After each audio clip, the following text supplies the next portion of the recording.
Welcome to the Right Side podcast for part of the Livingston County Republican Party. My name is Deb Drick, and I am the chair of the local party. Tonight's guest host, I'm excited to have with me Jason Bedford, who is a Howell Board of Education trustee. I thought it appropriate to invite Jason as he's a school board member, and we're going to be talking a lot about schools in Michigan and even some of the stuff coming through the federal agency. So welcome, Jason. Thanks for joining us. Thank you for having me. Let's just give you kind of introduce yourself a little bit to anybody that maybe doesn't know you. A little bit about your background and maybe why you got into school board. Absolutely. My background is my family and we moved to Howell in 2006. Found a wonderful, welcoming community. Our two daughters have either graduated. One of our oldest daughter graduated from Howell back in 2022, and our youngest daughter will graduate next year. So entire school careers have been in Howell. We've met a lot of wonderful people. My day job, I work as a construction executive for a company that performs industrial and commercial construction. I have a wonderful wife, Jennifer, who supports really everything that's required to be a school board member. I was elected as a board trustee in 2022. That was kind of a hairy election cycle for the school board. There were a total of 9 candidates for 3 open positions. I was fortunate to secure one of those, and my current term expires in 2028. Oh, okay. And so what kind of how's it going? I mean, we've had Heartland schools here a couple times, and things are exciting over there. I don't seem to see Howell in the news so much anymore. I think a lot of that is due to the skill of the administration, their transparency, and then we've got a very, very good functioning board. And by that I mean we don't agree on everything, but at the end of the day, we reach consensus because ultimately our job is to make sure that the kids, employees, and taxpayers in Howell get the best value that we can provide. Good, awesome. Okay, so one of the topics today, oh boy, I have a little bit of a issue here. One of the topics today is let me do this real quick. I have to hang on a second. I'm going to have to pause for a second because our guest is we're having technical issues here. So let me just pause for a second.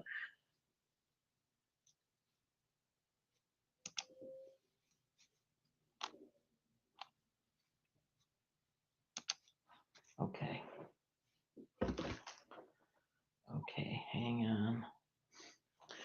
Okay, we're going to have to do this again. Shoot. Oh, I know what I did. Invite. Copy.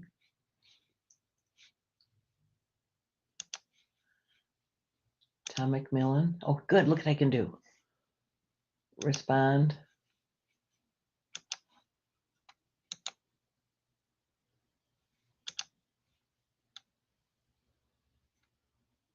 How do I paste? Control V. Allow. Oh. I can't. Oh, Tyler's your hold on, control V. hold on. Paste right there. That's what I want. Okay. Now send.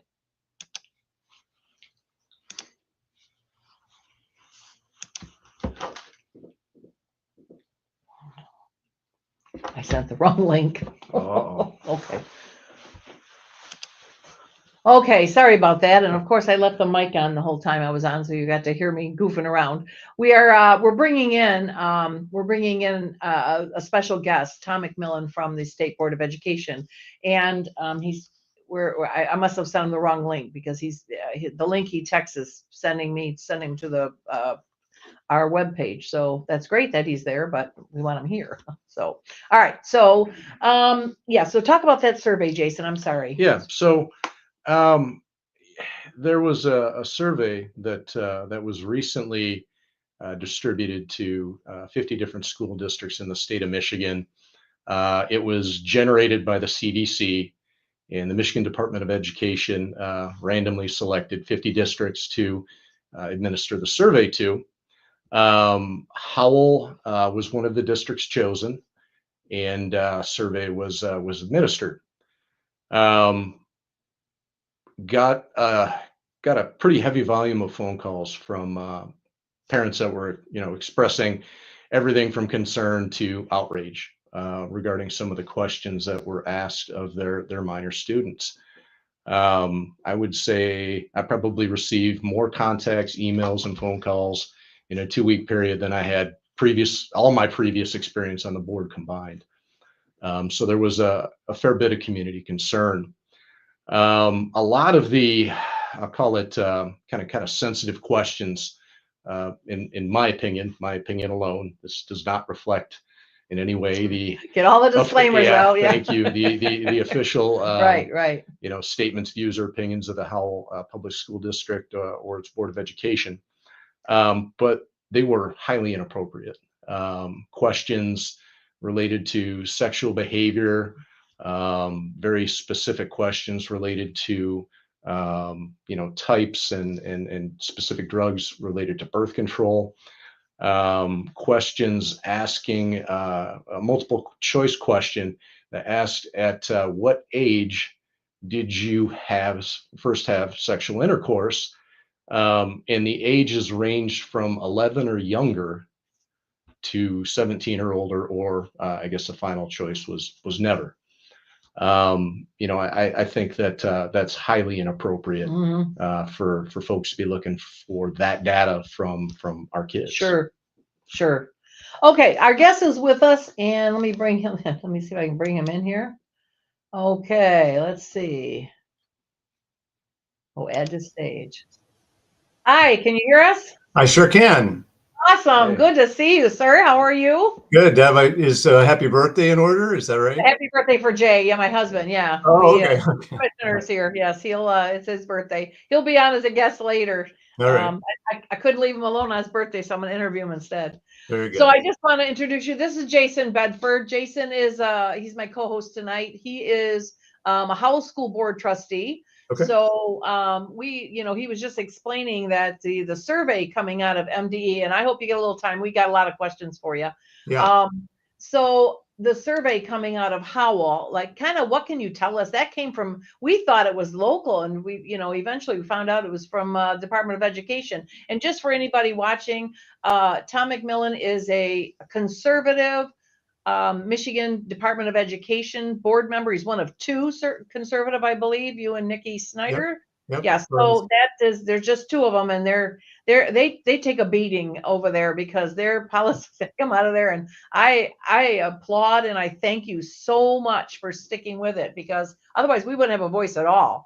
So well, yeah, no, I appreciate it. We're 2 out of 8, so there's 6 Democrats, and that's been that way for 6 years. And so yeah, no, I am familiar with the MiFi. I mean, this thing has had a lot of controversy. I mean, it started at least back in 2008. I know that districts were switching over to it. Might have been a little earlier than that, but yeah, I mean, it's always, I'd like to start out by saying, what is missing in these questions are, how are we doing as a district? How is the lunch lady doing? How is my teacher doing? How is the principal doing?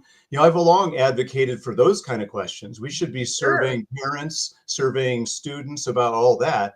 But no, they want to know, do you enjoy spending time with your mother or your father? Your father? Do they talk to you about decisions that affect you? I mean, these are not any, this doesn't have any business, the school. I mean, there's a few in there that says, do you feel safe at school? Those kind of things are fine to talk about, how are we doing and how is your environment here at school? But, they, like Jason was saying, I mean, when's the first time you had sex? Do you think about killing yourself? The wording is very inappropriate. I mean, these are things that you can almost, it can plant, plant ideas in kids' minds. Should I be having sex? Right. They can have it as young as 8. So why am I not? Have I thought about killing? Well, now that you think about it, I do. Maybe I just. They're not psychiatrists. They're not psychologists. The way they're written, I think is harmful. And I really think they should be asking parents, here's the questions. Do you want to opt in? Not an opt out, not Right. just, do you want to opt in and have your kids take this? And I think a district could do that.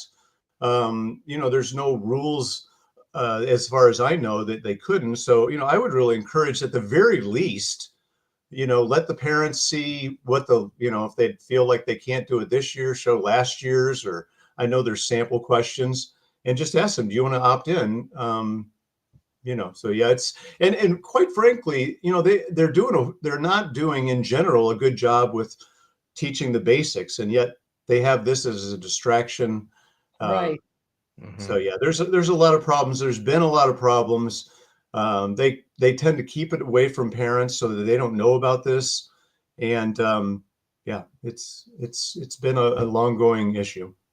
Somebody watching right now, can you let me know if you can hear us okay? This is Tom, you're our first patch in, so I want to make sure that the volume, if you could leave me a comment that said you can hear Tom or you can't hear Tom or you can hear Jason or you can't, something, just kind of put a comment in there, let me know if you will. So let me ask you this, Tom, what do they do with the data they get? Does it go back to MDE or does it stay with the school district or both? Well, and it goes to Health and Human Services also, and MDE. They say that it helps them with services, but is it anonymous? They say it's anonymous, and yet they have a lot of questions like your height, your race, how are you doing in school? I mean, quite frankly, they have a lot of identifying questions that if somebody, I don't know what the database looks like, but even if it was anonymous, I think somebody who wanted to figure out who's filling these out, they very likely could. And I know they go to a third party as what, the third party is kind of working these. So, the questions or the data. So that's concerning as well. Yeah. So Tom, what is the goal? What is, when this survey goes out, what is the goal of the agency that's distributing it? What do they hope to get from this data? Well, I mean, you could say what their intended goal, but are there a lot of unintended consequences as well, or maybe goals? I think that they claim that this helps them figure out what resources, if there's a lot of kids that are having a lot of problems or feeling like they're not safe at home. I don't know what they would do. Are they going to go into homes in this district and find out, what's going on? I hope not.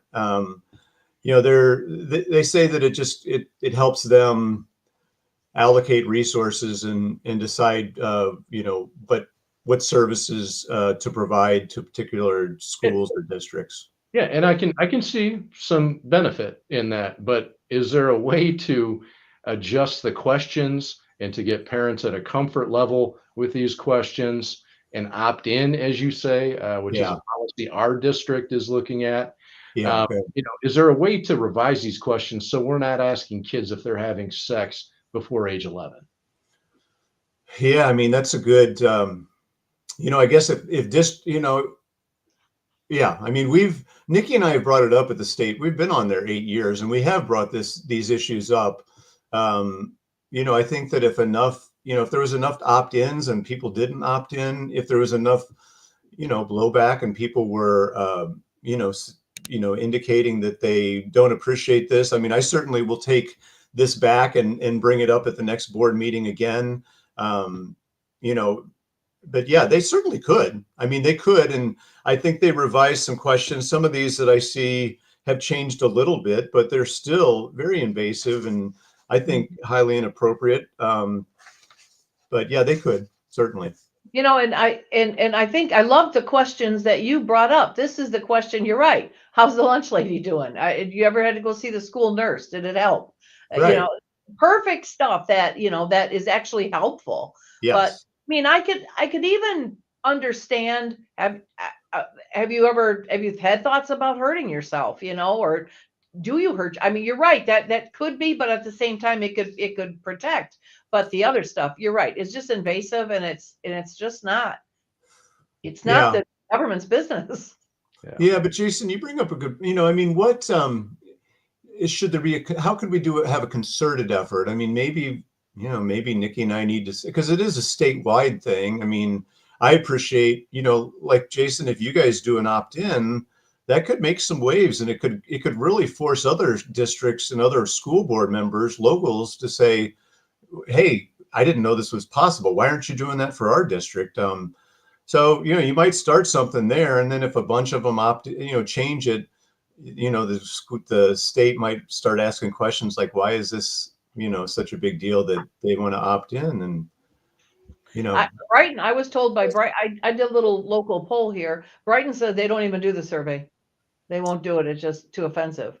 And Brighton, or at least the school board member told me that. And then Heartland said that they eliminated some of the questions, that they give it out, but they don't allow some of the questions. I don't know how that works. Oh, I didn't know that was possible either, Jason. Well, you know what? Maybe it isn't, and maybe they're being told that, and that's what I mean. It's unfortunate that we live in a world right now where we have to double and triple check anything we're told, because especially in areas where there's political differences. You could easily be told, "Now we're not doing that," and you are, and that's happened locally in our school districts. That's why we're on here. And if we're in the 21st century, they should get a platform. If they want to do questions, let the locals decide which questions they want to ask. I mean, we want to ask these 12 questions. The purpose, they say, is to help the district. I really think that I mean, the technology is there. And Tom, I love that idea. Nobody knows our community like us, right? Right. We know, or we should know, the issues affecting our children. So I think there should be space for that conversation with the state regarding any of these surveys that they put out there. Yeah. Yes. Yeah. We're the government. We're here to help. This is what I hear in my brain. Yeah, I mean, and these, their parents are rightly upset, and good board members like yourself, Jason. I mean, there's just a lot of inappropriate questions there, and I don't know what these people are thinking. It just kind of, I don't know. It's I can't. It's the government, like you said, and they're not a lot of them at the state level. Apparently, they're not trained to think our customers are parents and students. What do we need to satisfy them? It's really technocratic. This is we're Big Brother, and we know what's best for you. And if we make mistakes, you don't really have an avenue to talk about it. Right. Tom, I feel like I'm monopolizing your time, but I do have one question, and then go ahead. Do we have a comment? Well, no, we have some. We have. Okay. I got that under control. Stay in your lane there, Mister. I got that under control. Go ahead and ask your question. Right. So there was one question in particular that almost read like a pharmacology ad, and it was this was from the Youth Risk Behavior Survey. It was sent to 50 randomly selected districts in the state, and it was a question about the last time a student may or may not have had intercourse with someone of the opposite sex, what brand of birth control was used. Oh my gosh. Yeah, and it went down a list of some stuff I had to Google, but Depo-Provera was one that I recognized, and it was almost like a branded question. And I'm concerned about where this information is going. Right. Is this, is any of this information finding its way outside of our government and into, industry?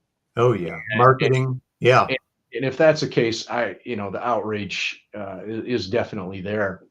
Go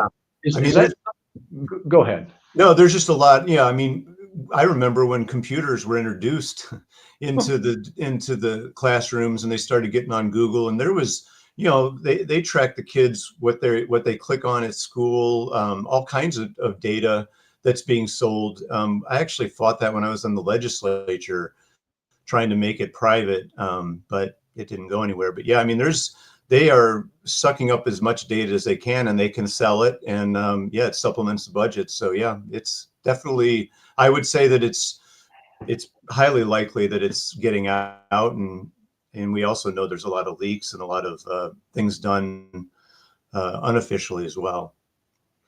Wow. So one of the other reasons I wanted to, we got a couple other things we wanted to talk to you about.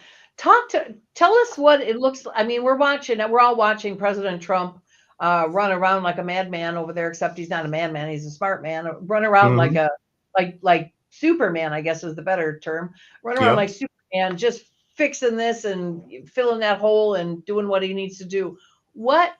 But the big rumor is he's either going to cut way back or dissolve the U.S. Department of Education.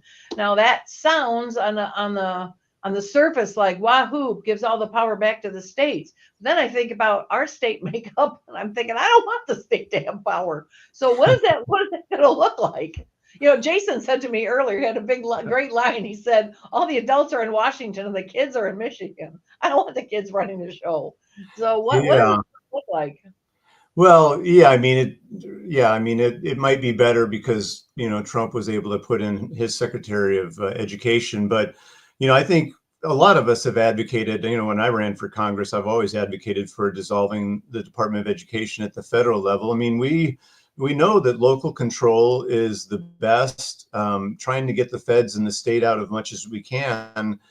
You know, even liberals, many of them, especially, you know, not just liberals, but also like your local teacher knows that they want to be empowered. They don't like to be handcuffed by the feds or the state. You know, the idea, there's talk that, you know, there is a lot of Title I money that goes from the feds to low-income schools with low-income students. You know, that would still continue. I would think you know, so. there's also, yeah, I mean, well, it would, because the statute's still there. There's all these statutes that are still there. I mean, the IDEA Act that has to do, you know, special education, you know, that would still be there. And although the Office of Civil Rights for the Department of Education is in Washington now, in the Department of Education, it could be moved to the Attorney General's office. You know, the idea of higher education loans and FAFSA, and, you know, these things could go to Treasury. I mean, you could just reduce a lot of bureaucracy and still implement things that feds may feel is important. You know, there's also talk of block granting a lot of the money and saying, you know, let's send it to the states. And it's true, depending on the wisdom of the states, although now that Republicans are at least in control of the House, they can stop, you know, they can really have an impact and try to at least stop the bad stuff. So, yeah, I mean, I mean, when I looked at, you know, the state superintendent, Mike Rice, put out a, you know, memo immediately in a press release. And a lot of it was, well, this may happen, or this may, you know, the sky may fall. It was, you know, I think the liberals, Trump has had so many wins, they're just looking for something to try to criticize him about. And people think, you know, the closing the Department of Education or significantly downsizing it means that you're against kids. No, it just means that you don't like the feds, you know, being involved so much. And quite frankly, from what I hear from insiders, most of those people who are not doing loans and not doing helping special ed, there's a lot of them that were just running around implementing Title IX, trying to force schools to make boys play in girls' sports. It was a lot of that was in there that are getting cut. So that sounds like a good idea to me anyway. Sounds like a great idea. How is Michigan Department of Education reacting to President Trump's executive orders regarding boys and girls and DEI and in schools, et cetera, et cetera? Yeah, well, I mean, the state board just last week at our board, we have a monthly board meeting. They passed a resolution condemning it all. And Nikki and I tried to put an amendment saying, well, can't we all at least agree that Title IX and what he did there, making it so boys aren't playing in girls' sports, is a good idea, and to thank him for that and urge districts to implement it. And boy, the Dems, you know, they ran for the hills. I mean, the president said, oh, I don't want that amendment because it adds another page to our resolution. That was her reasoning. You know, and another one said, oh, he put out, made a 4-letter word and said, this isn't relevant. This isn't, and we're talking about in executive orders. Of course it is relevant, but this is an issue that the Dems are on the wrong side of history, and they are, scared of it. They don't want to talk about it. And, I think they're trying to condemn everything, as you can expect Trump is doing. Now that's the Dems that are on the board, the 6 Dems. As far as MDE, the state superintendent, he's hired by the Democrats. He's going to go out and put out press releases like he did that said the sky is falling and, Trump hates kids, but, it's patently unfalse. It's patently false. And, he just is doing the bidding. I mean, really, the union bosses put him in there, so he basically does what they want. Is not he with the following, kids. I mean, No, is he not with following? the kids. Oh, go ahead. I'm sorry. No, I'm just saying, is he is he following up with the the executive orders, or is there? I know that we had Senator Tice on the show here a few weeks back talking about the Michigan high schools. SAA or whatever. Yeah. And how they said, we don't care about President Trump's executive order. We're going to go through with it. We're gonna do what we want. And then we had Representative Jason Wolford here a couple of weeks ago telling us that he's actually got a bill mandating boys stay out of girls' sports. So where is the Department of Ed on? I mean, are they just staying out of this stuff, or are they rejecting these policies, or are they implementing any policies regarding DEI or this sports stuff or anything else? Or I mean, yes, it's one thing to put out. It's one thing to put out press releases. It's another thing to outright defy it. Well, they've always advocated it ever since the Democrats passed a lot of the support of Obama when Obama pushed DEI and boys and girls sports, and ever since then they've been strong advocates. So the MDE is continuing to push that. I think the feds are too, or were, now that the ones that were doing that are laid off, hopefully, or they're no longer doing that. But I've been asked this, a district, I don't think a district would have a problem saying, look, in our district, we're not going to have boys playing in girls sports. No, right. They will, but I don't think they'd have a problem. I guess where is the I guess the oversight if despite the orders? I mean, what I'm being told is that they'll lose federal funds. So will the Michigan Department of Education lose federal funds if they continue to push these things? Yeah, I mean, it would ultimately that would be the hope, quite frankly. I mean, that there's got to be some penalties for continuing to push these discriminatory policies and harmful policies. So, I mean, I think that that's the intent, would be that there's some pain for doing the wrong thing in something as important as these areas. So, I mean, it certainly can affect the locals as well. I live in a district that refuses to comply, and I mean, they certainly, their federal funds are on the line there. We have a district out here. It's not Howell, with where we actually had a student from Heartland.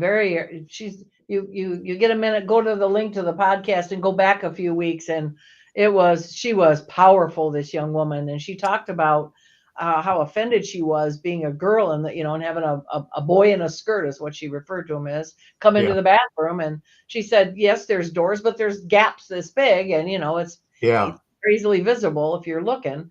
But the part that impressed me is her statement that she was just angry that these kids that were going through gender counseling or gender identity issues or whatever, gender changes, that they're being sold a lie, which is basically, if you go through with this gender change, all your issues are going to go away and everything's going to be fine in your life. And that just, when she said that, and she just said she was angry that they're being lied to like that, and it was just like an arrow to my gut. I just thought, oh my God, that is awful.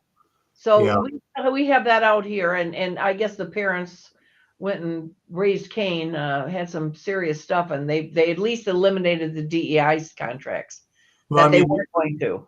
yeah, I mean, you know that, and even Tudor Dixon brought this up, and Whitmer even criticized MDE about having videos that showed teachers how to change and how to lie to parents. So at parent-teacher conferences, they're not telling, that their child's name has been changed in the system, that the child is now going into the opposite sex bathrooms, that there's, I mean, the Oh, MDE is actively instructing teachers how to lie to parents in this matter. wait, is this video public? Yeah, I mean it has. I was just trying to click on it. They have made it a little more difficult, but it's the Ottawa. There's an Ottawa group, conservative group that has done a lot on this and has video. Was able to copy, and right now it may only be accessible to teachers and those with certain passwords. It was accessible. I think Detroit News just did a article on it a few months ago as well. But Wow, yeah, that is unbelievable. yeah, Unbelievable. yeah. That I need that video. I Yeah, need that video. That video is going to get broadcasted here. That's awful. Yeah. Okay. Did you have any more questions on this topic? Not specific to the surveys. Okay. Okay. You had a question about the Yeah. yeah. So Tom, I've seen a graph kind of being circulated on social media, and thanks for sharing that, Deb. And it's showing the growth of the nationally of the public school student population. Yep. Hovering right around 5%. It dipped right at COVID. Teachers have grown 10% in that same time frame. Assistant principals and principals have grown 39%. And then, kind of an eye-popping line here for administrative staff at 95%. So I'm curious as to your opinion on what's driving these numbers to present the way that they are. Yeah, I mean, I don't have any doubt that these are very accurate, at least in general. I mean, there's who's making these decisions? The administrators are, and they want to, have more administrators, whether it's power, having more people under them, or so that they don't have to do as much work. It is always. I mean, I think it's a big problem. I just, we were just talking at the state board meeting. That there's just not enough money. That's all they talk about is not enough money. I know. I just said, maybe if you laid off, laid off the assistant to the deputy director's assistant, maybe you'd have enough money to do this certain project or thing that they wanted, but they didn't have the money. So yeah, no, this is I think it's endemic, and it's the Republicans, I don't know, back in the day, we used to fight for 65 cents to the classroom. I think that was the mantra back when I was, in 2008, 9, 10, and maybe before. I really think that we need to renew that. I mean, a lot of it is not going to the classroom, it's going to the administrators. And so, yeah. Oh, yeah, that's what this graph is driving at. Yep. It's a little disheartening, especially when we start looking at some of the scoring. Look at that. Yes. They're going down here. It's gone down and then leveled off here, and then everything else has risen. And here you got the low and steady student line. But so if you don't have more students, why do you need all this administration? Yeah. No, you don't. And not only that, but also technology would allow us to do a lot more with less in these areas as well.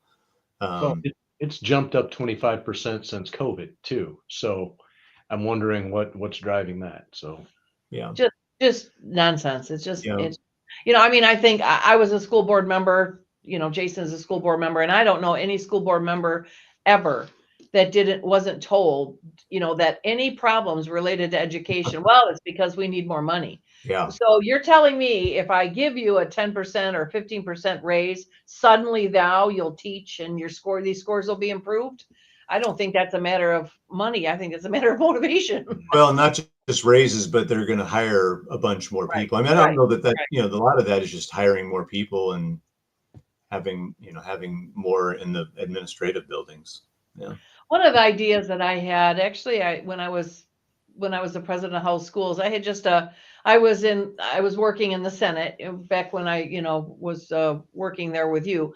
I was I was asked by our government teacher that they brought down a bunch of kids to do like a legislative day in a class. And would I sit on a panel? Sure. We did that. And then the teacher, who happened to be at the time the president of the union, he and I had lunch together and we just talked things through. And I kind of said to him, I really feel like we ought to agree on a certain percentage of the entire school's budget, just a percentage, whatever that was, a certain percentage of the budget goes to you guys, to the teachers. You guys figure out how to spend it.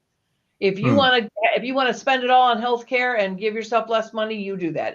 But there's got to be parameters. It's got to be no less than this many kids or no more than this many kids per classroom. You got to have everything covered. You got to do this, but you guys figure it out.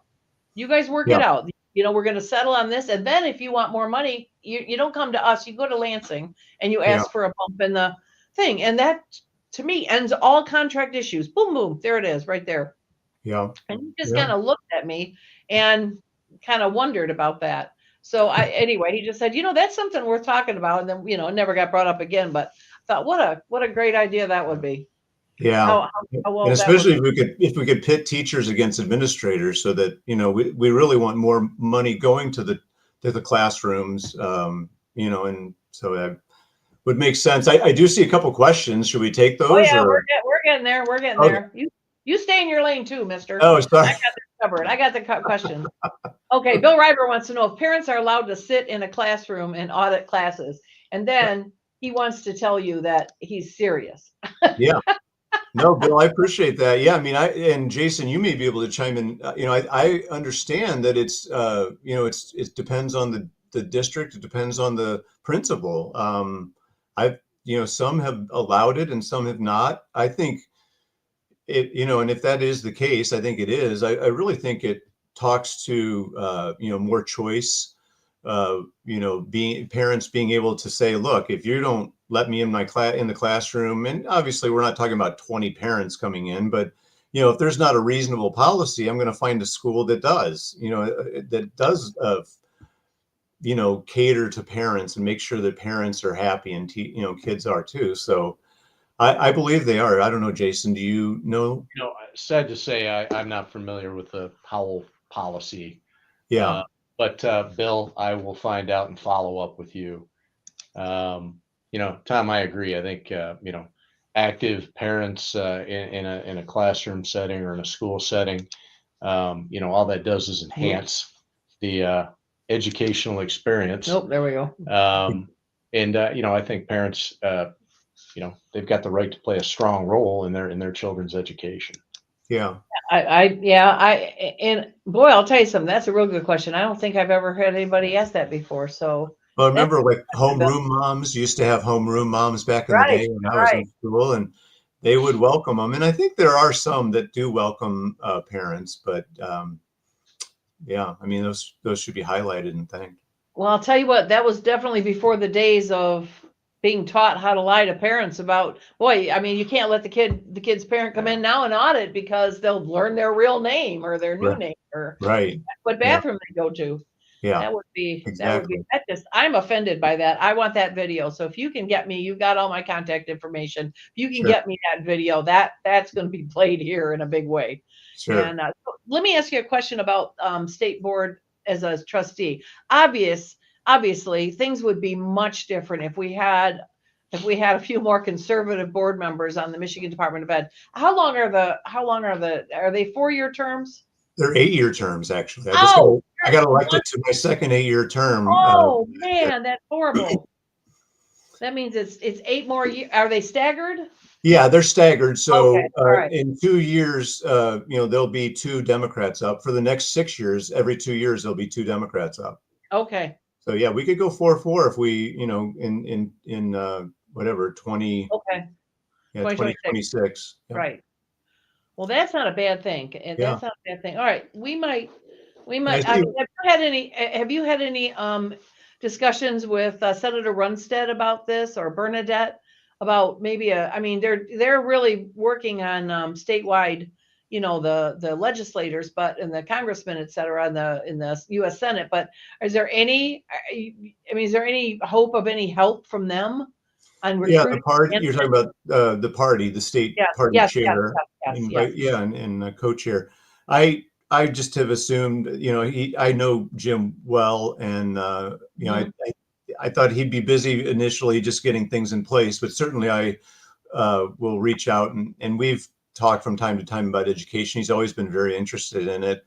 And I think the Dems are really, this area with boys playing in girls sports, they've really hitched their wagon to this kind of issue. I don't know, I think they're going to just take it all the way down and to where they're going to be a minority party that's permanent. But yeah, that's an issue. The Dems are treating special education kids horribly in the state.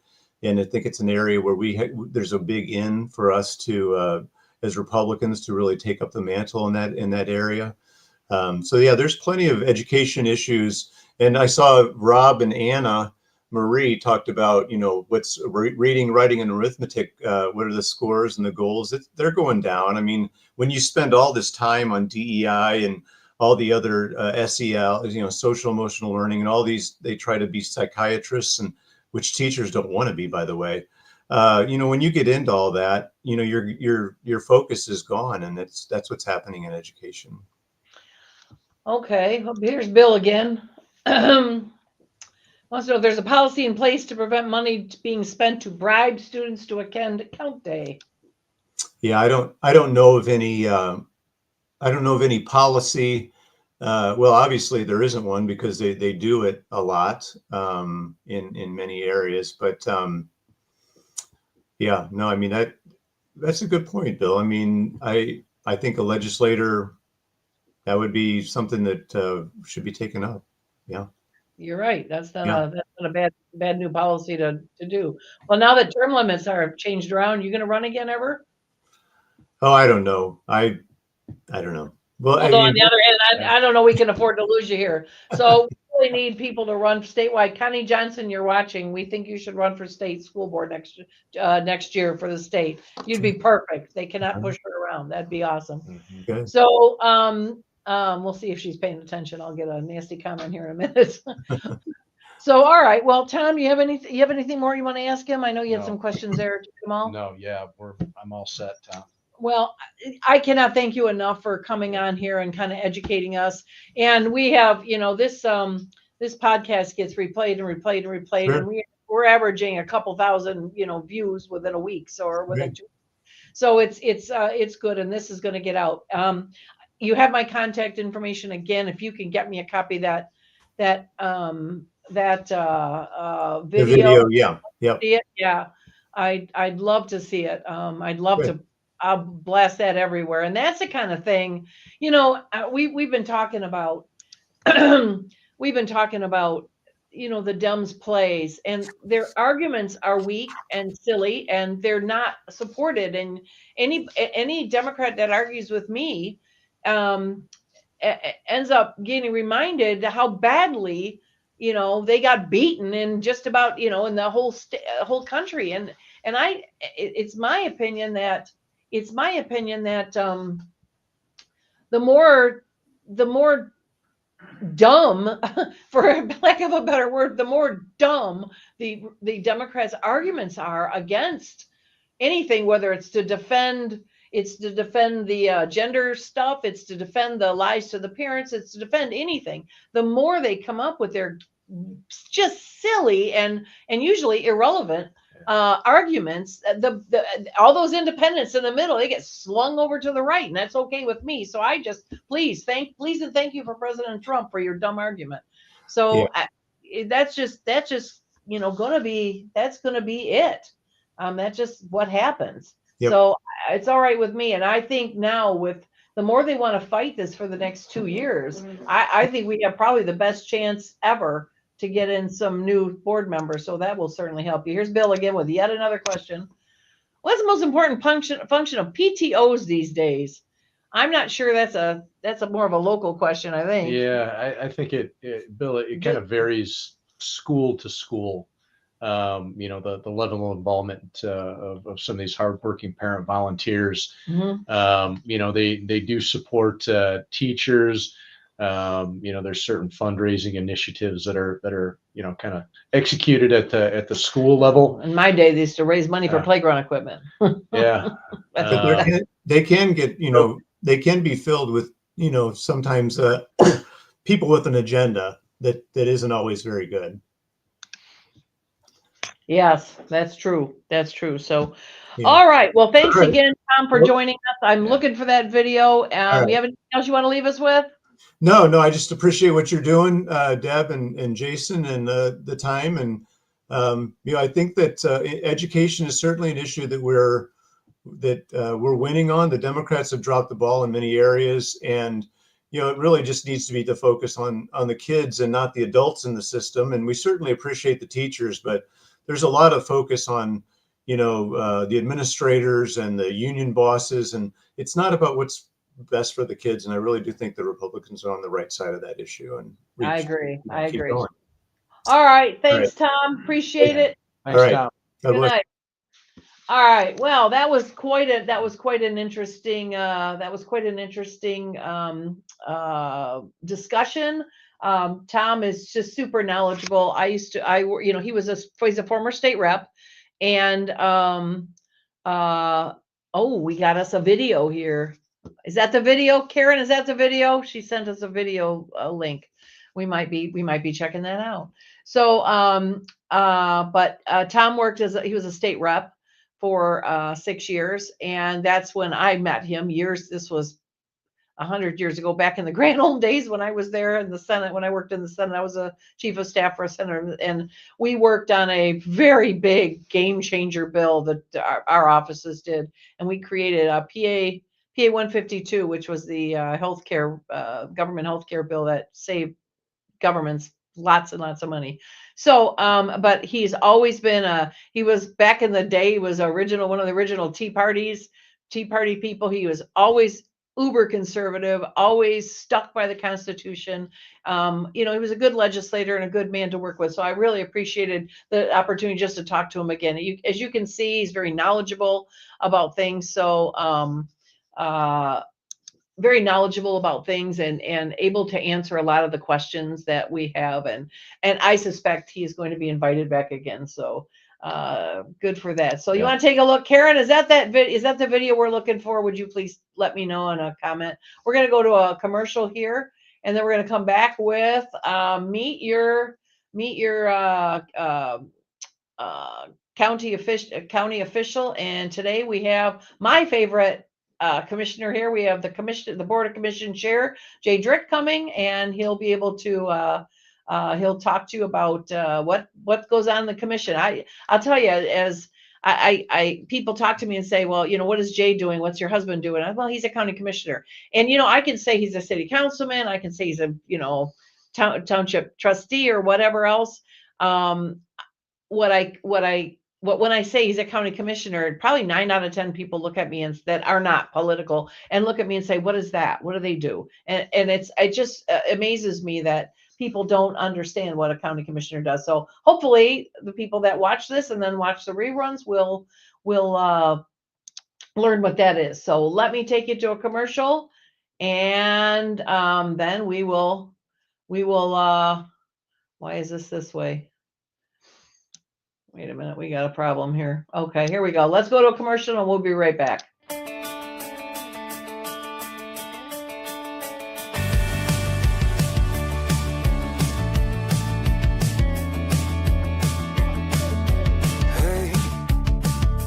what do you say? This whole town could be red by the end of the day. If you feel alright, we could throw it and drive. With the radio. Inviting the Clearys. I am Jay Drick, Chairman of the Board, Livingston County Commissioners. We are a constitutional and 2A county. We have the lowest tax millage rate and the lowest unemployment in the state. Livingston is rated one of the healthiest and safest counties in Michigan. Livingston has a balanced budget and an elite AAA bond rating, the highest possible. These 9 commissioners strive for smaller government. Our Republican values save taxpayers over $4 million in 2024 alone. We believe Elon copied us. Here, you might want to scooch a little bit. Bunny's Fabulous Seasoning is a fantastic new blend of herbs and vegetables made in Livingston County. Add a tablespoon to homemade breads, soups, stews, meat, poultry, vegetables, casseroles, sauces, and more. To order, email Bunny's Fabulous Seasoning at gmail.com or message the Bunny's Fabulous Seasoning Facebook page. It's time to divorce your Marry Me Chicken and take advantage of free delivery in and around Livingston County. Bunny's Fabulous Seasoning, the only seasoning you need.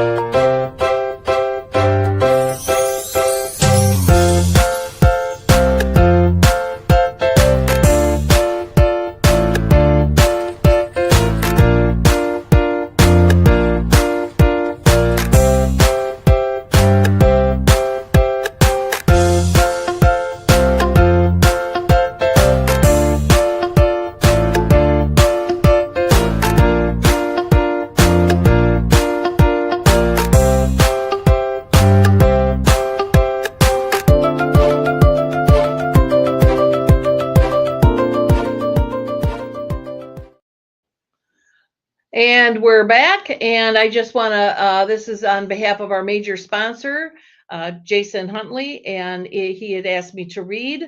John Adams warned that the Constitution is wholly inadequate without a moral and religious people. As conservatives, we must reclaim the faith that shaped it, rooted in Jesus Christ and the Bible. To help you understand this historic Christianity that our country was founded on, check out theexaltedchrist.com, a resource website proclaiming Christ as King.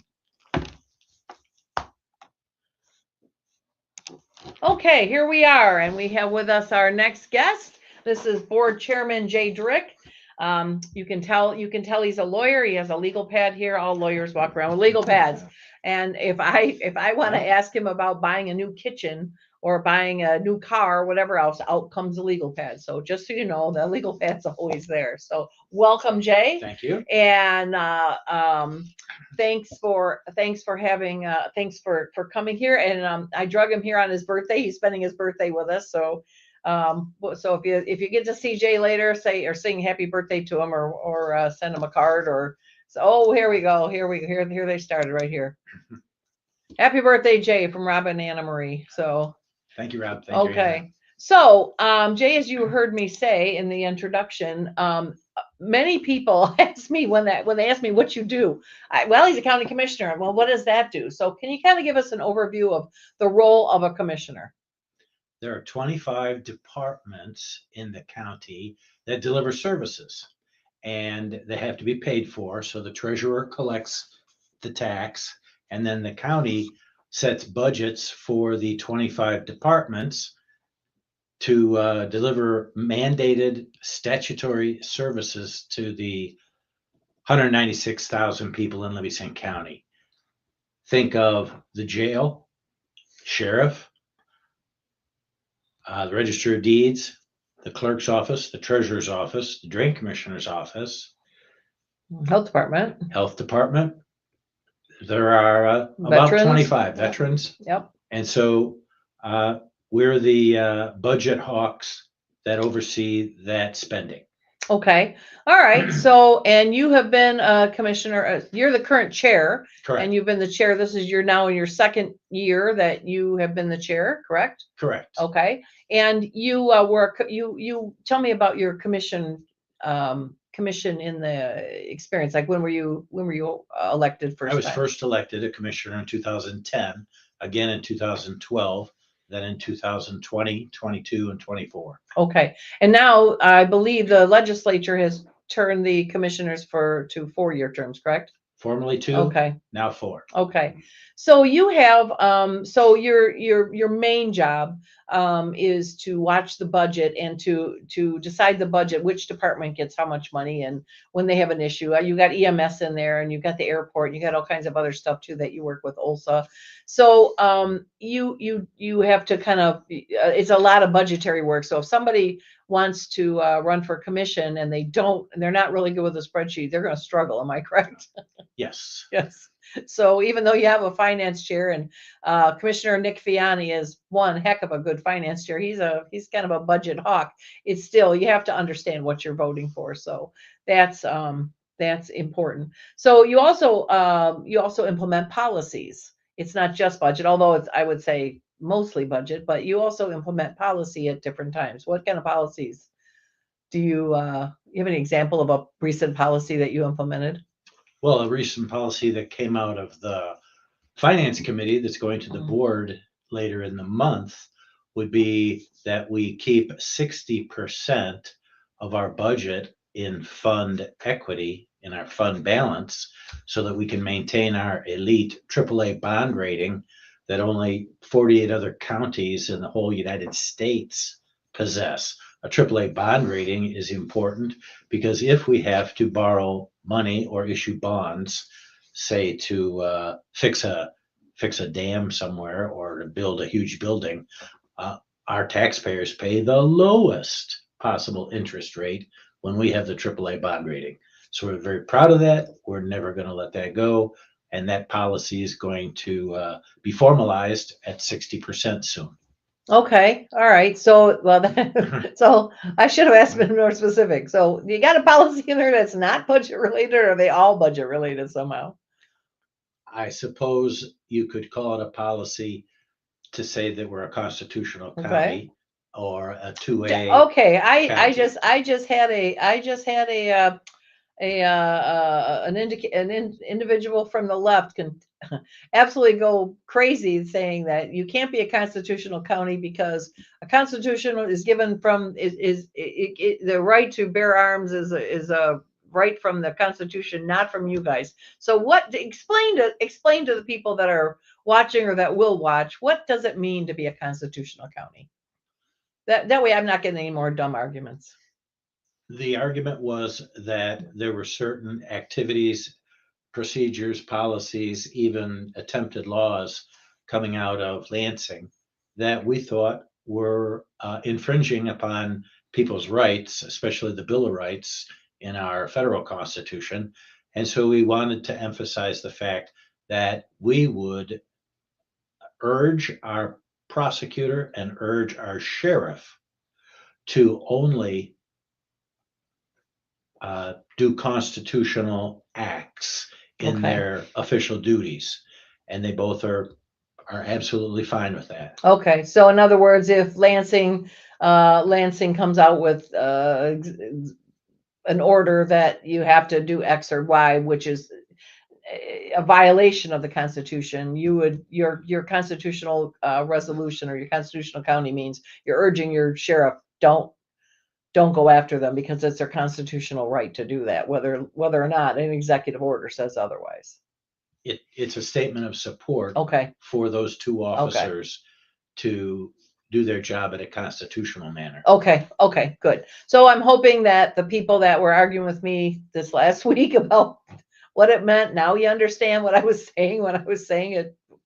That's not what your argument is invalid, and that's why. So now you know. So what tell me something about your you got a master plan, or not a master plan, a strategic plan coming up, or you're in the middle of it. What kind of good stuff's coming out of there? What can we look forward to? Most of it is still in the consensus building stage. Okay. One of them was to have a 60% fund balance policy. Okay. So that's been enacted.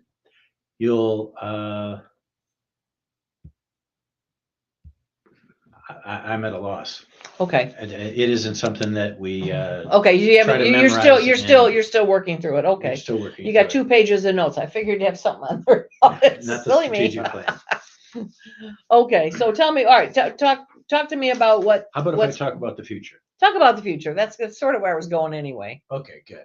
You can see in our county that we've already built a new base for ambulance service in Fowlerville, Oh, good. which has cut down the response time to under the goal of 15 minutes. We're building, and this is in the works now, we've already passed the resolution to build another one in Cohocton and another one in Pinckney. So we're going Awesome. to keep on pushing the ambulance response times down and down. We've also purchased 30 new cardiac monitors to go into all 30 ambulances, because our director Feldposh of the ambulance service tells us that that is the number one item to have in an ambulance, a cardiac monitor to save lives. So that's the order is out there and they should be delivered. The next good thing is that the health department is getting a complete modernization of their facilities. Additionally, some very smart commissioners a long time ago joined a litigation against pharmaceutical companies that were flooding the market with fentanyl and opioids, and that has resulted in a settlement. And the county will see this month the start of opioid abuse treatment starting in Livingston County Awesome. with the legal settlement monies, not taxpayer monies. Awesome. I also can forecast that the Thompson Lake Dam and the Portage Baseline Lake Dam will both be reconstructed, so they are far more safe. We're also going to have a new waste management approach in the county, not just dumping trash in a landfill, but doing more recycling and environmental water protection. I know it's probable that the 911 public safety people will get a few more radio communication towers to smooth out some things all around the county. We're going to construct a Brewer Road Township drain that will help with flooding along that line. And the last one is very, very recent.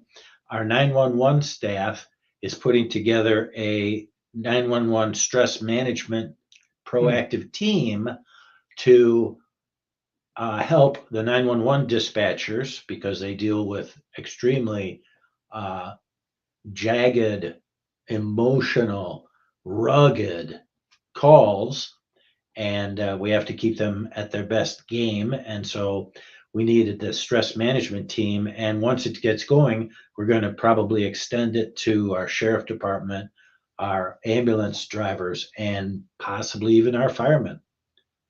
Wow. So that's the future. Outstanding. Wow, that is outstanding. We got Jennifer Bedford here. I love hearing about the investment in emergency services, especially focusing on getting faster services to our outlying townships. I think that's something that's been needed for quite some time. So I'm glad to see that as well. I don't want to put our director on the spot, but he was looking for under 10-minute response time. Wow. That's a great goal. We're at about 14, 15 now. Okay. Well, and as we know, Now, that's every for the whole minute. county. Right. Wow. So there's some places that already have under 10. Sure. That's awesome. And as we know, that in that kind of situation, every minute counts. Yeah. So, shaving off 4 minutes will definitely save some lives. There's no doubt about that. So, tell us, Jay, one of the questions I always ask, the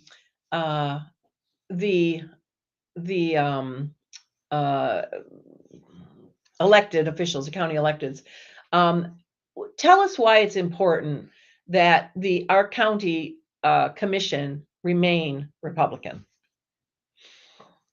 The current commission is solidly conservative. We are always going to ask the tough questions in budget of, why can't you stretch the dollars better? Why do you need such expensive things? Can't you do a good job with something that's not so expensive? We also are always going to have it in the front of our mind that after we take care of the taxes and the taxpayers, We want to protect people's constitutional rights. We want to protect people's health and safety.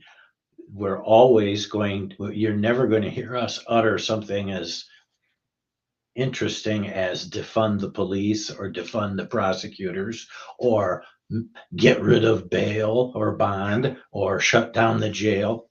Never happen. That's why we're one of the safest counties. We're one of the healthiest counties. And that's why remaining Republican gets a safe, mostly rural county in Livingston. So let me ask you this then, that kind of, if we can expand on that a little bit. Besides defund the police and this thing, let's just say for some reason our commission, and this is what I tell people as the chair of the party, and before I was the chair of the party, I was the chair of the elections committee in the party. So I always say this, and I firmly believe it. We are one bad election away from losing everything we have here in Livingston County. We've got the safest county, as Jay said. We're the safest. We've got the AAA bond rating. We've got the healthiest. We've got all these we're at the top of all the things. I think we have a very low unemployment rate, if I'm correct. So we're doing all the right things, but we are one bad election away from losing all that. So tell me, maybe off the top of your head, or Jason, you can chime in too if you wanted to. What kind of stuff happens with a bad election? We get a bad elections and suddenly we are now 5-4 Democrat against a Democrat versus Republican. What kind of policies do we envision changing? So I think, you don't have to look too far back in the past to see, how some of these, political viewpoints play out in the policy arena. Look at COVID. That's what really kind of awakened my passion for local government. The three most influential politicians in any typical voter's life are going to be your sheriff, your local prosecutor, and your school board. Mm-hmm. Those are the three things that influence people's lives or impact people's lives on a daily basis. Excuse me. So looking back to COVID, in 2020, Howell Public Schools was one of the first districts to adopt an in-person kind of safe delivery of instruction services. Fast forward, there was a lot of contention at the time, but fast forward 5 years, I believe in my heart that was a right thing to do. Mm-hmm. You look at some of the districts that delayed starts, again, based on their local board and their approval process. I think Ann Arbor is a perfect example. Oh, yes. And they're struggling. They're underwater financially. They've got some other issues in the district, declining enrollment. And in an opinion piece last year, I think this was in the Free Press, one of the major issues contributing to their current situation was that they shut out the community. So I think in terms of, how one bad election can take everything you have, look at what happened in Ann Arbor. Not to say that there was an election, right, but the policies enacted by the government there and the school board there led them to where they are today. Oh, yeah. Jay, how about you in the commission? Well, we could look back at the last commissioner race when the opposition party put 9 candidates up against the 9 Republicans, and all they could talk about was, we want more buses running around the county, up and down Grand River, up and down 23, all over Unadilla. I think there was one that wanted to go to Detroit. Yes, they want people to go to Detroit. And our $2 a fare ride cost would go through the roof if you did that. So another thing was they wanted more parks, more recreation, more parks, more recreation. And if that occurred, there would have to be staff that would have to be hired, administrators and people. Whole new department. Yes, a whole new department, which would be essentially paying Democrats to administer the department, because that's who they'd hire if they were in charge. And the last thing would be when the yearly vote came up for either the budget or the tax millage, they would skyrocket the tax millage in order to spend more in the budget. Yeah. And Yes. we have the lowest millage in the state that the county levies. Right now, we have the lowest. And we've had the lowest for a long time, and we're going to keep it the lowest. So all that would just go out. Like I said, one bad election and we could lose a lot of stuff. And, you weren't joking when you're talking about defunding the police. And I have no doubt that that would be slashed. Any sheriff department would be slashed, because I think statutorily, and Mike Murphy will be on our show next week, so we have to ask him this question, and that is, I believe statutorily, all the sheriff has to do is provide the jail. They don't have to do any of the deputies and all that other stuff. I believe that's the rule. That's exactly correct. That's the law. Road So patrol is right, optional. right. So if we were to get, let's just say that our commission would have lost last year to the Democrats or any other year, that would go. I mean, our sheriff department would go way down, and probably the money would be cut to the jail as well, just to be releasing people early. So, and I always ask this because when I say we're one bad election away from losing everything, look what happened in Michigan. One bad election, we lost so much, and now we have the House back, and all having that. Remember, we had our little PowerPoint last week. We have the Democrat governor, we have the Democrat Senate, and we have the Republican House.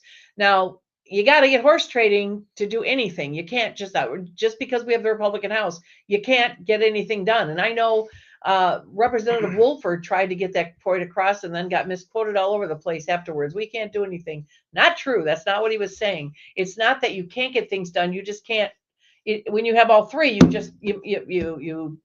have the magic wand and you can get it done. Now you have to get approval from the other side. So the best we can do without cooperation is stop more bleeding, but we can't change anything without cooperation. So we've got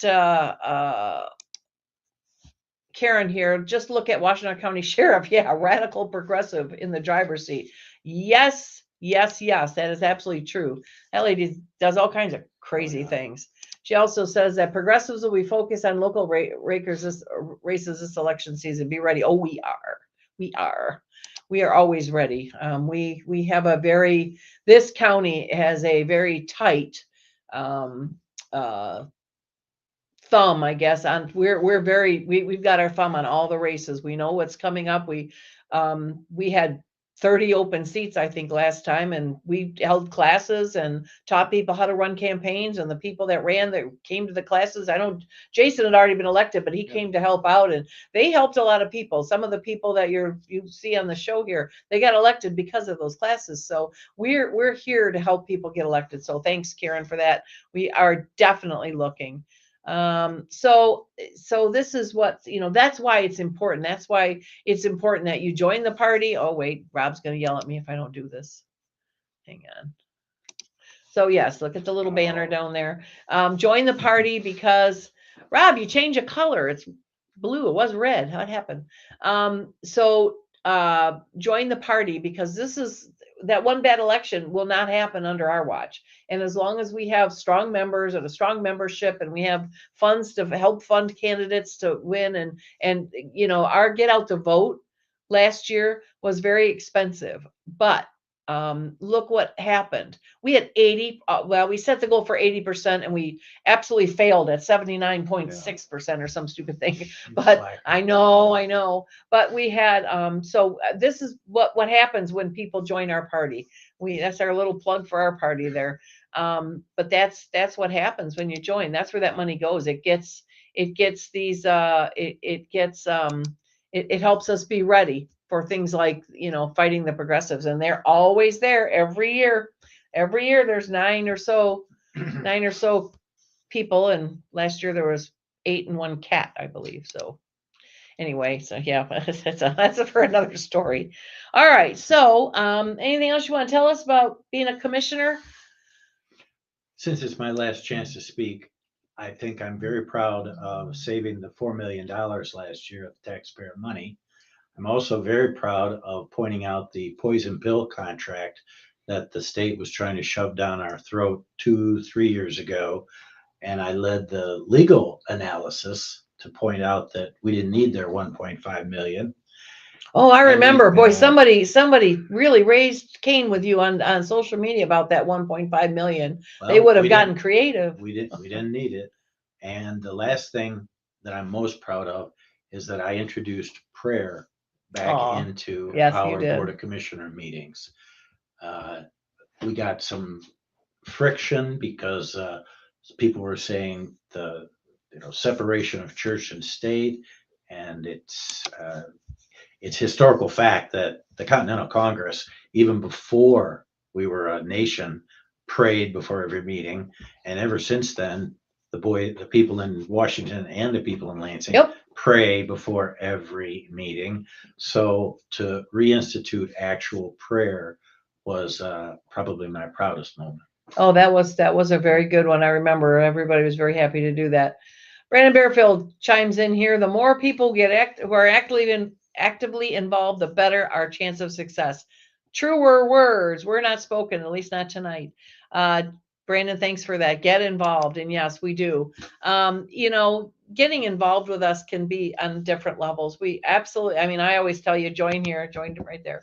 Join the party. One of the other things you could do is somewhere in this podcast is a subscribe button. I don't see it right now, but it's probably on your screen. Go to our YouTube and subscribe to it. It doesn't do anything for you. It doesn't cost you anything. You'll just get a notification when we do a podcast, which is great. But what it does is once we get to a certain level, money starts coming in. And remember, that's what we do with our monies. We fund get out the vote efforts 80% last year. Now that cost us, but it was worth it. Look at what we got because of it. So, and for us, remember, 80% for us means if we would have gotten six, that's 20. If we just stuck with our normal, say 60% or 40%, that's 60% or 40%. That's that many more that offset Washtenaw, because Washtenaw didn't go red, and neither did Wayne didn't go red. But in a statewide race, our extra efforts to get more people, to get another 20, 30, 40% people to the polls, that means that negates a lot of the Washtenaw blue that will, so we got Tom Barrett in there, and I have no doubt we negated a whole lot of votes in Livingston County. We negated a whole lot of Washtenaw or Ingham County votes that way. So that's what happens. So when, Brandon's gave some good advice there, get involved, whether it is joining our party, whether it is just making a donation, whether it is buying an ad on our podcast. They're $25 a show. You get two ads, and it's working out. People are getting business off of it. So it is, come to our meetings. Our meetings are the first Thursday every month, and they're always at Remax on Grand River between Brighton and Howell. Any questions on anything we do, chair@LivingstonRepublicans.com. And I'll be happy to meet you, talk to you, call you, whatever it is you need, and we'll get you involved and get you going. We have a great team. Rob Rodriguez Pelizari is our vice chair. We've got Jim Detling is our treasurer, and we have Angela Yarber from Heartland is our secretary. We have Jessica Bearfield still with us. She's on the state committee, but she's also working. She does our fundraising and our events, and she also does all our admin. And so we really appreciate her efforts as well. So we've got a great team that will welcome you. Mike and Sharon Staton are our chairs for membership. So we've just got a great team. So come on and join us. Well, Jay, thanks for coming and explaining county commission. So it's all about the numbers, folks. You want to be a commissioner, you got to learn to read a budget. If you don't know how to read a budget, then you have do not go, please do not run. Well, come to me. We'll find other things for you to do. We have other great stuff for you can run for. So, okay. Talk about the social. What social? On Thursday. Oh, yes. No, that's next Thursday. A week from this Thursday, our awesome delegate team of Sharon Lalio, Connie Robinson, and Marcia Dix are hosting a delegate meeting on, what was that topic? Oh, we just talked about it earlier about, was it right choice. No, it's the voter something. Ranked. Ranked choice Ranked voting. choice. That's it. Ranked choice voting. And you can see that's a new topic for Yeah. many of us. We don't know what that is. So It's a scam. it's okay. Jay says it's a scam. It's All a right, there scam. we are. But you can save them a lot of meeting. Just There you are. so they're going to have a meeting, and they have an expert coming in to tell everybody about it and probably answer the question, why would it be a scam? So they're going to be at the Remax building, same Remax building between Brighton and Howell, and that starts at 6:30. Delegates or even non-delegates, go look. If you're a Republican, show up there and find out what's going on. The following Thursday at the Grand River Brewery in Brighton, Main Street, we're having our 4th Thursday social. And that if you want to have dinner with, all it is just no agenda. Everybody show up and you meet other Republicans and you just talk to them. We just have discussion. Some people come at 6 for dinner. Other people come from 7 to 9 just for, beverage and, beverage of choice, pop or not. And just good conversation, but they're a lot of fun, and it's good to be surrounded by people who think like you do, and you can have a social conversation with, not just talk business the whole time. So, anything else? I'm good. Okay, all right. Well, we're gonna take another break, and then we'll be back with Jason and I, and we'll kind of wrap things up. What happened here? There we went. So, okay, we'll be back shortly.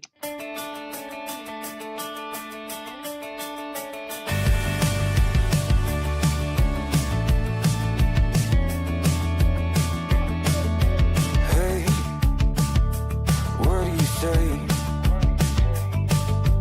This whole town could be red by the end of the day. If you feel alright, we could throw it and drive. With the radio. I am Jay Drick, Chairman of the Board, Livingston County Commissioners. We are a constitutional and 2A county. We have the lowest tax millage rate and the lowest unemployment in the state. Livingston is rated one of the healthiest and safest counties in Michigan. Livingston has a balanced budget and an elite AAA bond rating, the highest possible. These 9 commissioners strive for smaller government.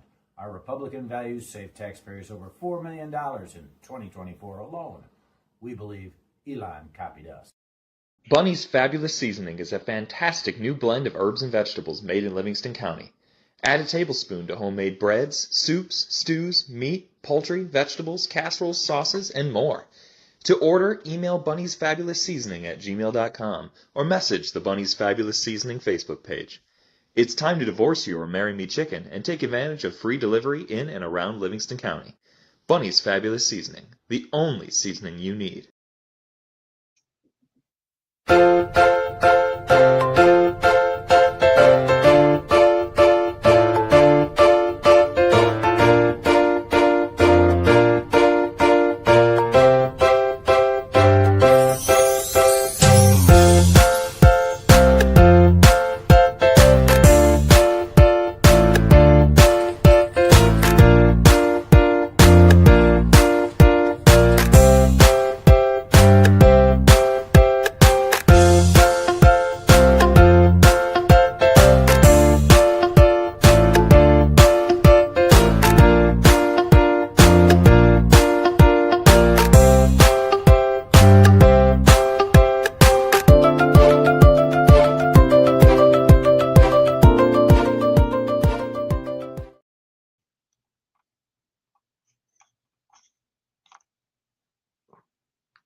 Oh, there it is. Okay, hold on. I want to.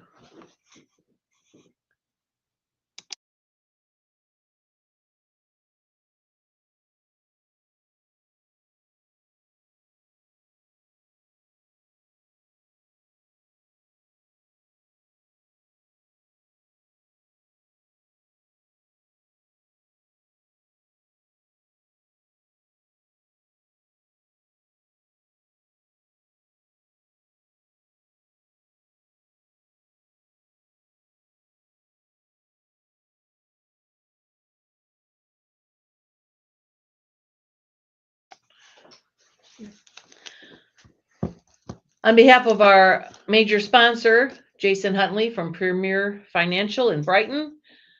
The Exalted Christ offers resources to help you understand historic Christianity. Visit theexaltedchrist.com for articles, podcasts, and a video series exploring scripture and key historical topics. Get free resources today at theexaltedchrist.com.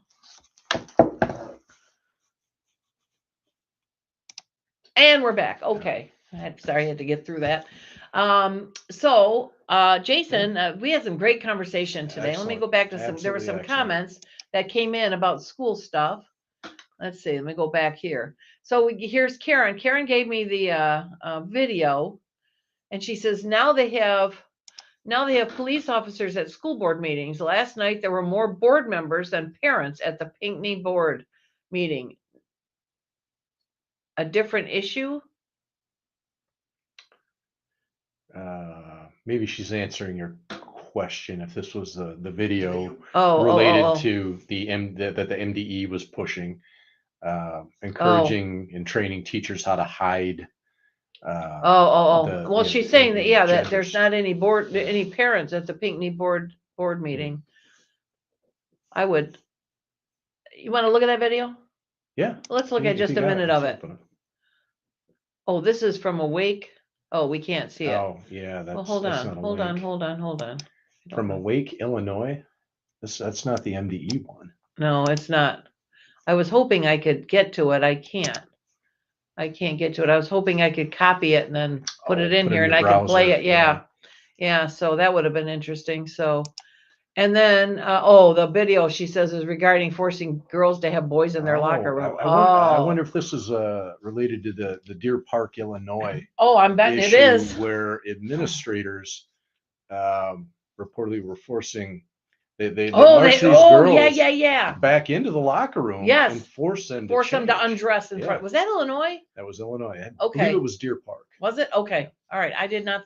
I thought it was somewhere else, but I remember that. I remember reading about that. That's just unbelievable. Unfathomable. Yes, it is. It just, what is the matter with people? Yeah. What is just the matter with people? Why on earth would they do that? I don't get how that benefits. How does that benefit them? Where's the gain? I mean, it just, I get that there are some kids who want to be different. All right, I get that. But how is making a group feel uncomfortable so the one feels comfortable? It's at the expense of the sense of security of young women. Yes. We're adjusting society to cater to a certain group of people, and then having on the backside of that, women feel and girls in this case feel insecure in spaces where they absolutely should have security. And I think that the wrong message that's being put here is that school administrators should be people that you can go to if there's trouble, if there's an issue, if you're feeling unsafe. And these are the same folks marching girls back into the same locker room, right? And forcing them to change. Right. And I think a couple of them refused to do it. They wouldn't do it. I don't know what happened. I haven't followed up on it, but you're a dad of 2 girls, if I'm correct. I am. And that just makes my blood boil. Oh, I'll bet. I'll bet. You talk about an advertisement for, homeschooling. I think that's it right there. Mm-hmm. Both of my girls are swimmers. One swims in for Calvin University. The other one swims, in Howell. And I can't even fathom a situation like that. Where they got marched back in there and made them change into their bathing suit with a boy. There would be, and I think speaking broadly about this community that I know, there'd be dozens of people showing up to board meetings demanding accountability. Oh gosh, yes. Absolutely. That is, we got another question coming here. Yes, that's what that's about. Okay. So Karen, again, the progressive teachers are activists, absolute activists, fight back. Yep, that's what we're here to do. That's absolutely what we're here to do. And Jason's doing a fantastic job. But yeah, I mean, I had a girl and 2 boys. I can't imagine either side of that. I can't imagine what I would do if my daughter was forced to change with a boy there. I don't care if the boy was wearing a skirt or not. That's just uh, unbelievable. Nor could I see myself if I had if one of my boys decided that he wanted to be a different gender, and you deal with that. You love your children and you accept them as much you can, and you try to counsel them correctly. But the last thing I would ever do is allow them or allow a teacher to force a girl to change in front of him. That it's just wrong. There's just how does any this is what blows my mind. How can anybody defend that? How can anybody defend that? And what when I either talk on Facebook about this, or when you deal with the Democrats and you talk about this and you say, how on earth can you approve of this? How on earth can you think this is the right thing to do, to force girls to change in front of boys? And what I get back is an accusation that I'm racist, like President Trump, and I'm homophobic, and I'm all kinds of things that have nothing to do with the situation. And it's like I said earlier, every time I get a silly argument, I just know anybody reading that or watching that just sent me another voter my way, because who can justify that? But I've yet to hear anybody tell me that this is a good thing to do. I think the best advocate of late for women's rights has been Raleigh Gaines. Agreed. Who Agreed. We were very fortunate to have yes. her as a guest not too long ago at one of our Lincoln Day events. Yes. But the timing of that of her story, how it was suppressed, all the struggles she went through to be heard and understood. That coincided with my oldest daughter starting her collegiate swim career. So the parallels were just there. I mean, it just made me crazy trying to understand how this is a good idea. Title IX was put in place to protect women's sports, and then all of a sudden, unless somebody protect women and somebody who wants to be somebody a woman, who's aspiring to be a woman, or believes they're a woman, or is pretending to be a woman. Yes. Yeah. So, That's just wrong. It's just wrong. And I'm waiting for somebody to give me a logical, coherent argument why this is the right thing to do. So over here we have best swim dad ever and a huge advocate of our students. Well, geez, I wonder whose wife that is. Okay. So what else we have here? Here's one from Brandon Bearfield. We need more people like Jason Bedford on the school boards. Intelligent, grounded leadership.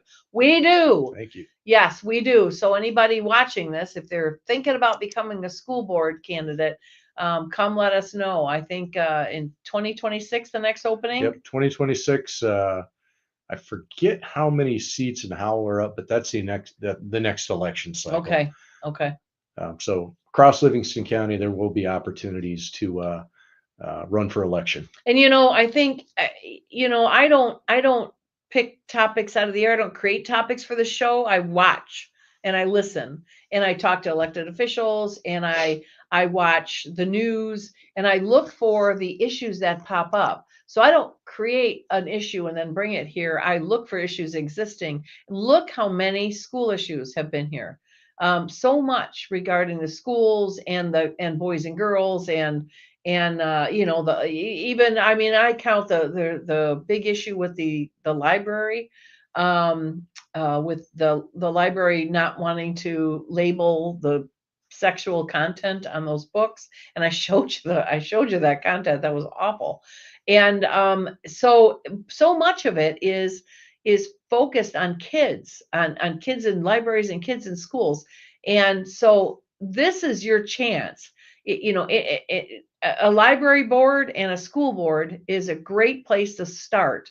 And you don't have, here's the thing. You don't have to have kids in the district. Don't let anybody tell you, oh, you don't have kids in the district, you shouldn't run for school board. Garbage. When you don't have a kid in the district, there's not that leverage. You don't have the leverage that, or they don't have the leverage to work with you, work against you. I guess that's the word. So it's okay not to have. When I was on the school board in Howell, I didn't have kids. My kids are already gone, and I knew I'd have grandkids coming in at some point. So I was there to kind of clean up some issues. And when I left, things basically were cleaned up. We got a little bit more cleaning to do, and it's been calm ever since. So there was a bunch of us that really put forth a lot of effort into cleaning up a lot of that nonsense. So I still appreciate all of them. So we have Rob and Anna Marie. Democrats are focusing in on hundreds of local seats in Michigan. We need people to run for local office. Yes, we do. To that end, I held 6 of them last year. They were all well attended and they all worked. So I'm going to be holding again, probably April, May. I'm going to start my, if you're thinking about running for school board, this is the class. It'll probably be maybe second week in April. I'll try to do that.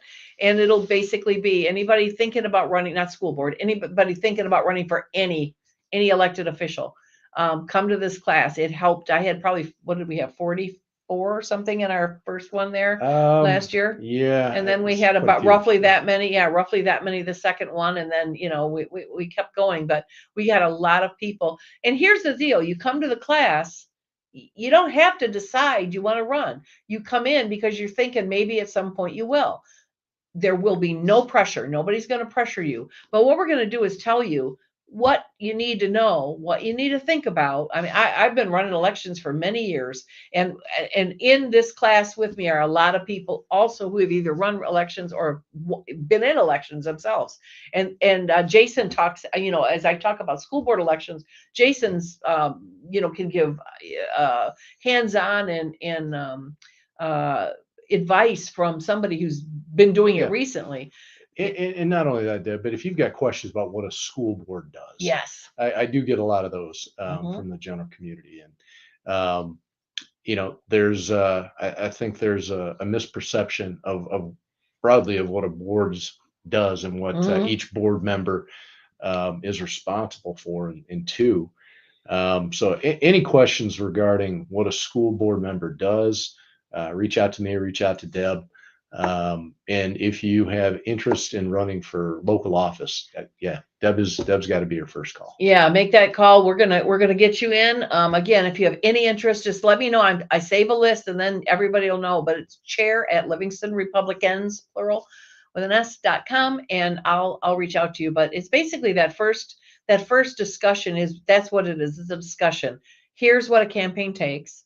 Here's how much you'll need to do. Here's the things you need to do. Here's what you need to have ready in your life. And that's a big conversation. It's you need to know you have to have this ready. You have to be able to do this. You have to have this kind of time. You have to have this kind of money. Depending on it doesn't mean if you don't have time and money, you can't win. That's not true. You can, but if you're working a full-time job, then running for a full-time clerk position, for example, isn't going to work for you. So you need to know what is part-time, what is full-time, what you can do on top of a job, what you can take on as a retiree. And we'll answer all those questions for you. What about signs? What about who do I have to have help me? What will the party do for me? What will the party not do for me? Who do I need? Who will help me? That's all those questions will be asked. And at the end of that session, you'll be told there'll be a session 2.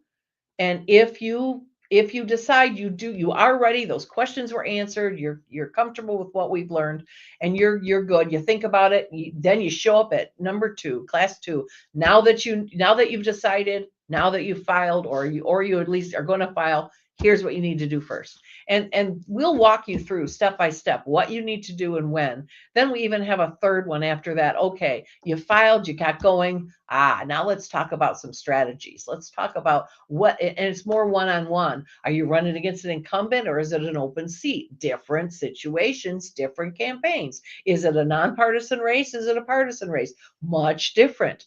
Everything is different in both of those. I know I've done all those things. So, and so have all the other people that are coming to help me. We had state reps in there. We had state rep candidates in there. We had the prosecutor, a former judge in there. We have the drain commissioner come in.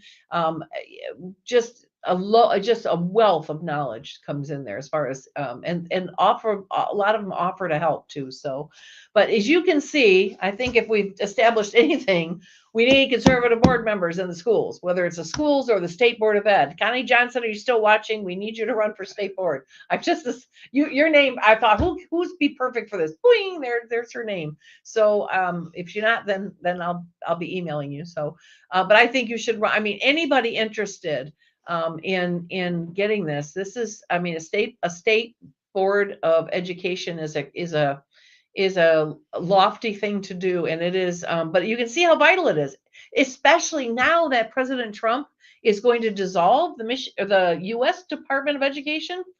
Everything now, the power relies on the states. And just so we're clear, we talked about this last week. The heads of the departments are appointed by the governor. Now, that's great if we have a Republican governor. We don't. And so for at least the next 2 years, we're going to have a Democrat head of the Department of Education. And that you heard Tom McMillin talk about the Democrat department head, plus the 6-2 Democrat lead on the board. And this is why we have the troubles we do. So we absolutely need those Republicans to run. So if you're ready, if you're thinking about it, whatever, or if you know somebody, please refer them, and we'll have them get a hold of me, and we'll make sure we help them. So anyway, all right. Well, tonight is a wrap. You have anything else you want to add? Not anything other than big shout out. Thanks to Tom McMillin for joining. Oh the call. gosh, and yes. Thank you, and thank Jay, and happy birthday, Jay. Yes, happy birthday to Jay. So all right, signing off. This is the right side, and I just want to also just give a quick thank you for just for watching and supporting. Our views are just go up and up and up so quickly, and we just keep getting great feedback. If you have an issue that you think needs to be brought or needs to be discussed, needs to be talked about, need to be exposed, that video, boy, that I'm hunting for that thing. I'm going to find that video. I'll help you find it. Yeah, thank you. And we're going to be playing it, because every parent in Michigan ought to see that, and every parent in Michigan ought to be absolutely outraged that that's happening.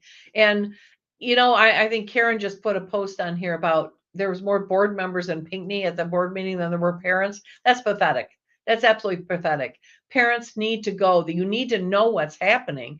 Before we made a big deal out of the pornographic books that the kids can get at the Heartland Cromaine Library, I can't tell you how many people reached out to me one way or the other, either on Facebook or on Messenger or text or email, or just calling me and saying, I had no idea. And I think we talked when I was talking to Wes about it. And here's, when I was raising my kids wanted to go hang out uptown. No. You want to go hang out up at the park? No. Well, can we go to the library? Yeah, go to the library. That was supposed to be the same place. Now it's better. Was it better to have them go hang out at the park? So yes, it's a bad situation. But this is how we make this stuff be known. And you know how to stop getting those kind of books in libraries, or at least getting them labeled, which is all anybody asks for. Get them labeled. And frankly, there should be a scanner. Don't you think there should be a scan on there that when you go to check them out, if there's a little flag that comes up and says check ID, and if it's a 13-year-old or 15-year-old checking it out, no, you got to be 18 if it's a certain scan. And I don't think that's unreasonable. And I've yet to hear a good argument of why, again, making that argument. I heard, well, who's going to do this? I've heard, well, who's going to decide what porn is? Really? Who's going to decide, who's going to do all the work on labeling? I'm gay and I don't feel safe now. Well, how is that relevant? I'm the other one. I'm in charge of what my child reads, not you. Nobody's trying to tell you can't. We just want it labeled. So then you'll know. If you know, and then you want your child to read that, well, that's not good, but that is your business. And that's what, rights are, right? It's a bad thing I can't think of a good idea, a good reason for that ever for a young child, but okay, that's still your right as a parent. But I don't think a lot of parents follow their kids to the libraries, especially when they get to those young teenagers and you know, and when a kid wants a book like that, if they can get access to it, they're not going to show it to you. They're going to hide it in a bush. They're going to hide it around the back of the garage. They're just going to read it when you're not home. They're going to have it somewhere that you go through their book bag or whatever. It's not going to be there. They're not stupid. Kids learn how to hide that stuff. They know what's going to be accepted. At my older son's wedding, my younger son was the best man, so he did the toast. And one of the things he decided to share was some funny stories of when they were kids. I learned so much that day that I had no idea of. Turns out we had a great big bush in front of the garage, that inside the bush was a cigar box. Mhm. And they used to go do all their shoveling. And our rule was you went and you earned money. Half of it went to dad, and dad put an account for you for your first year of college. You had to pay for that. So starting at age 9, they made $20. Dad got 10, and dad put an account with their name. And so by that time they could pay for their first year of college. We wanted them to really appreciate that first year. So we did that, but we found out that they have this cigar box stashed in this big bush that they'd skim $5 off the 20. And then they come back, oh, we made 15. 7.5 would go to dad, and 7.5 would go to them. But they would go out, they'd go buy candy. Stuff Yeah. I wouldn't buy at house. I don't buy candy. So they'd go live up on ice cream, and sometimes they'd go up to Gus's and buy breadsticks. But what I'm saying, the whole There's point nothing is, wrong with that. no, it isn't. And but it's not like they bought drugs with it, which is, at least that wasn't the story I was told. I don't think so. But I think that, I guess the point is, if kids want to hide stuff from you, they will. So if there's that books, and I'd be interested if they have any of that kind of stuff in the school libraries. Yeah. That might not be a bad. Parents, you got kids in schools, go check their libraries. Go see what's in there. Look for some of those books. I think the one I read 2 passages. Remember, one of them was from the book called Genderqueer, and one of them was a Penthouse Forum, and you couldn't tell. Actually, the worst of the 2 was from the book Genderqueer, that was easily accessible from the Heartland Chromate Library. What I didn't show, but maybe what I should have shown, was the comic-like descriptions of the comic-like illustrations is the word, of the comic illustrations of all the sexual acts that he was describing. So that was not from Penthouse Forum. That was from the library. So Wow. I guess parents, if you are, I guess if you got kids in schools, go visit the library, go spelunk, look for that book, look for other books. I mean, I think if you were to even Google sexually explicit books being given to kids, I know there was a big hoopla on Howell some years ago about Freedom Writer's Diary. And I can understand why, because the Freedom Writer's Diary was a great movie, and it has a great story. Did you ever see it? No. Oh, great. Hilary Swank is just outstanding as the teacher. But it's basically, she's dealing with inner city kids, and she has them start diaries. And that's part of their learning to write. And, she improves everything about them, but because they're writing. And some of what's in the book is their experiences. And there was a young girl that was getting sexually molested either by her dad or stepdad or somebody. And of course that went into the diary. And so there was a lot of that probably kids shouldn't have been reading, but at least that was an opt-in. At that point, it was, your parents had to approve before you could do that, which again, that's not a great thing, but it's parents. So, and I think Tom had an interesting statement. Does that put something in their head? They did not know about, girls that never, ever had that happen. Now they know that it happens. Yeah. But, yeah. Maybe you're right. The thought hadn't occurred, but now they're looking at the age range and some of those questions. About, yeah. And the thing is, there's something wrong with me if I'm that's not. right. That's right. And yeah. There's just, I refuse to believe that there's not a better way to help our students than asking these types of questions. Well, I'm glad you refuse to believe it, because there's got to be, I think this is probably one of the absolute worst ways to help them. So what do we have here? Is she the one who allowed liberal justice justices on the Michigan Supreme Court from Livingston County. Who is she? Are you talking about, Bill, are you talking about Governor Whitmer?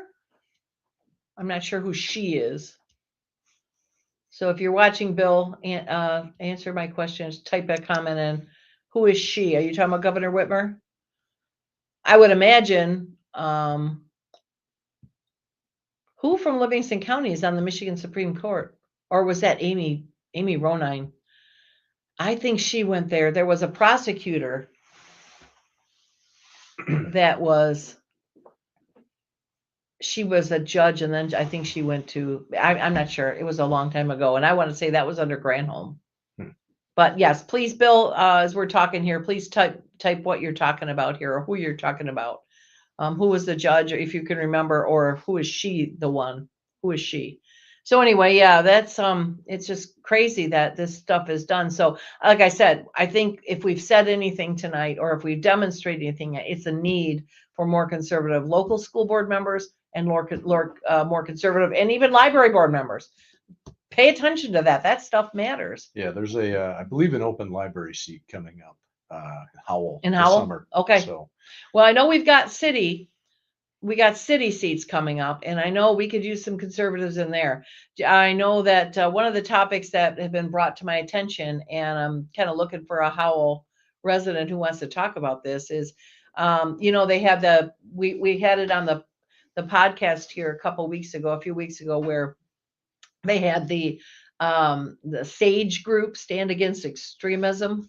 The SAGE had a movie talk. It was a good movie. I mean, they put a movie up at the Howell Theater, and it was about a former not a racist who I don't know if he was a Klan member or a white supremacist of some sort, and he found religion, or at least found his way back to realizing that was a bad idea. So they did a documentary on him. It was supposed to be good.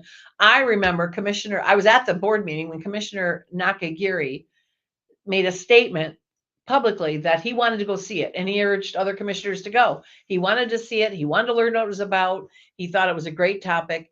And I remember one of the Democrat viewers on Zoom thanking him for that, and actually also extending that invitation to the other commissioners. And Commissioner Nakagiri went that Saturday. He went up to the ticket window, and he was told, "Oh, you didn't register. You can't come in. We're full." And he said, I wasn't aware you had to register.